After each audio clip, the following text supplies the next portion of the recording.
Go figure.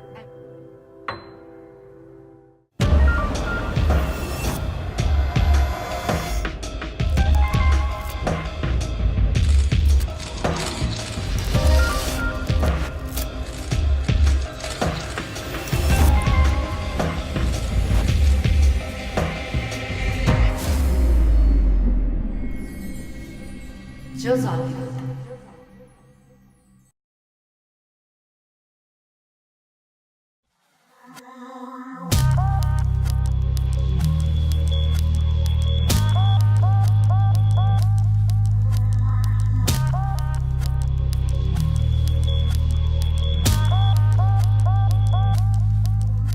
I wanted to ask you, how did it feel to win Your Little Man?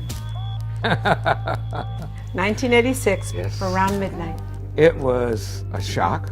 My mind started racing as soon as Bette Midler, who was the host for scoring, she said it's my favorite, my favorite of the categories, and she said my favorite category, scoring. And everybody fell out laughing, right?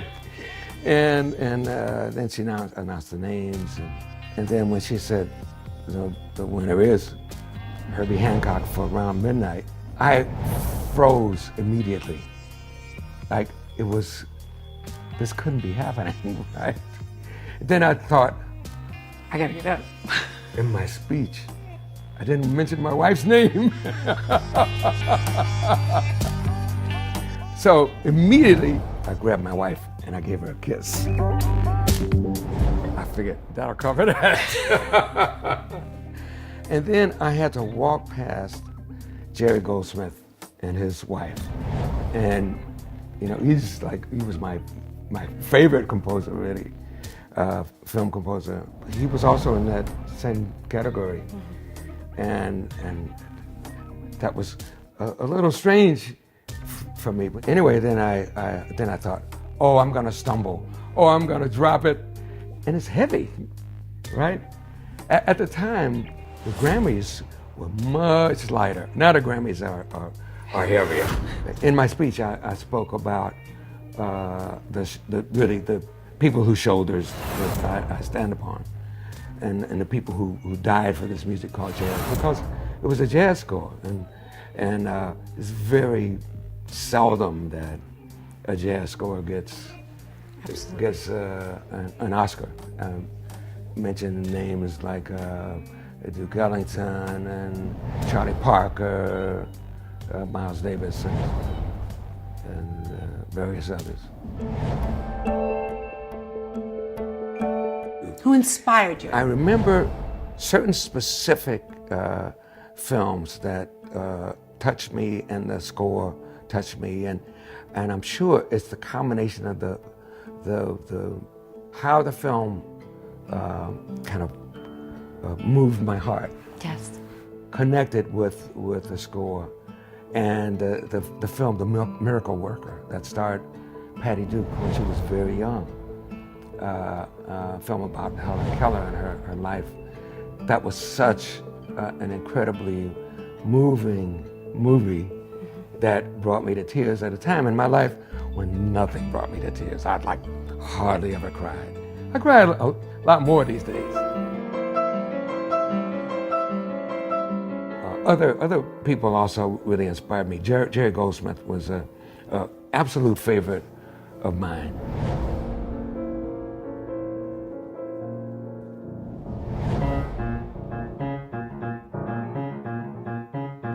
And was there a moment in maybe watching a film where you said, I want to do this, I can do this? Or were you already a musician and it kind of happened that you started scoring?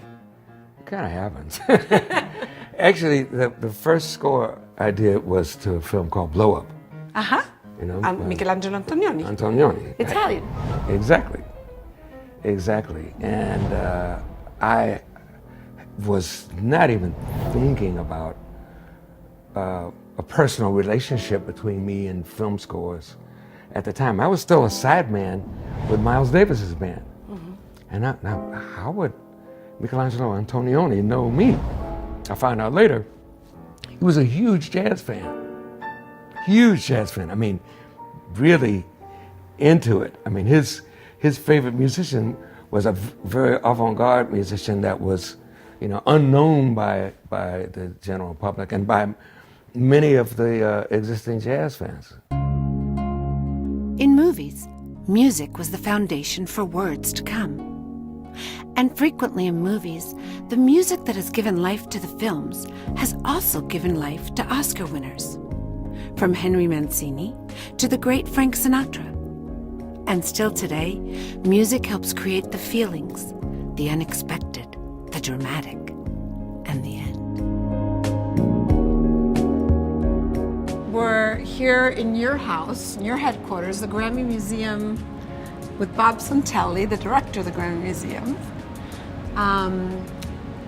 Music and film. I always think that music and film is so important because even at the very beginning of black and white, film always had music. It was live music back then, but you can recognize a movie by its music. That's right. I mean, even just the pounding of Jaws, right? Yeah. It's considered a soundtrack. Yeah, you bet. Music provides the emotional content of this movie, any movie. And especially when you're talking about Frank Sinatra, because Frank Sinatra was also the kind of person who added not just his vocal talents, but also his theatrical talents as well. But when you take away music from a film, the film loses its soul.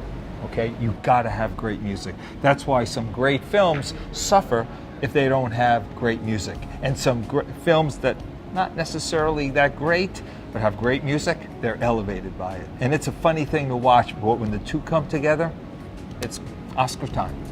It is Oscar time. Yeah. Frank Sinatra was a really complete performer. Let's go to the next. Show me the his Oscar.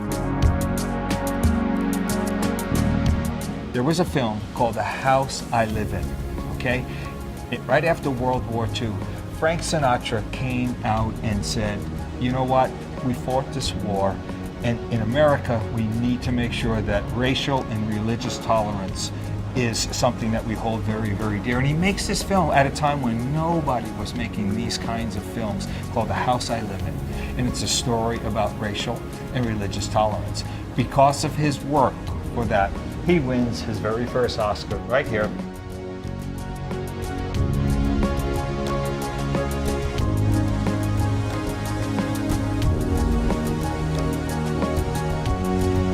Sinatra has a remarkable story. There were other performers that won Grammys, that won Oscars because of the importance of music. Because I always say, I know Titanic, the minute I hear the music, I think of that ship going down and that love story. But you know what? Go back to Despicable Me 2. Mm-hmm. Happy, the song Happy with Pharrell Williams. What a great song. Automatic Oscar and Academy Award and Grammy winner for sure, because that song elevated that film to an area where every time I hear that song, I'm not only reminded of the film, but I'm reminded of the meaning behind the film. This sense of uplifting optimism and joy.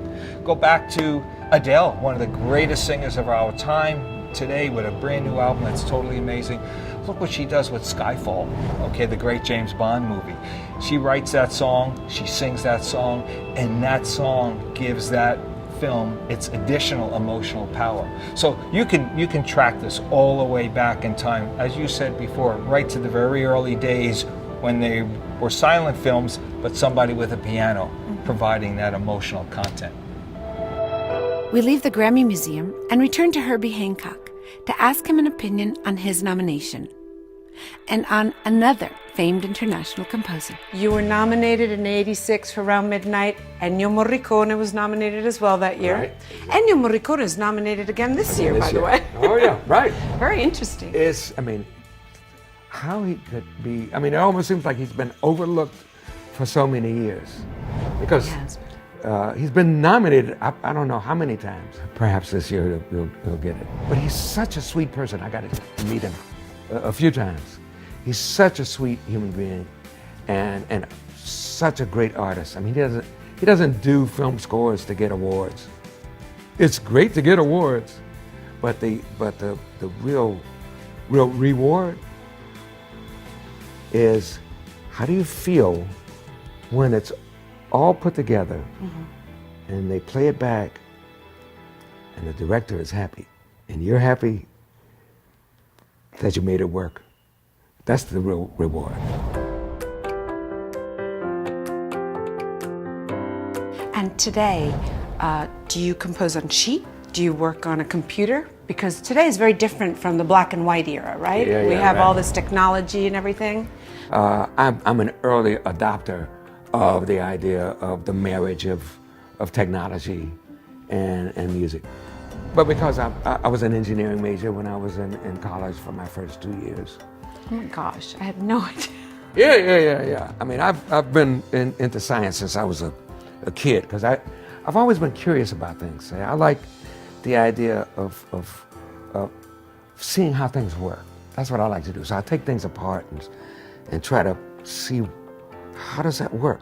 I used that mindset, scientific, analytical mindset, to really help me to kind of fast track learning how to play jazz and how to swing even. Right. How long did it take you to really feel like you could get that fluid, informal, sexy jazz?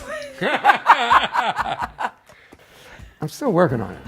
The great thing about jazz is that it's not competitive. Musicians are always trying to help each other. If you discover something, hey, look, I found a new way to approach scales, you always share it with other musicians. You know why that works? It's because no matter what you tell someone else, they won't be able to do it like you. Because each individual has their own character, their own background, their own being, their own creative being that gets expressed. See, so you're only giving away the shell, Right. you know, but you're not giving away the heart. You should always give your heart, because it's infinite. And the more you give, the more it expands. See, so giving your heart is a very important concept to use. I agree. Because it encourages everybody. I agree. I And could not agree more. everybody wins. It's a win-win. It is a win-win. I love win-win. Yeah. Yeah. Me too. There's another piece of Hollywood behind the scenes.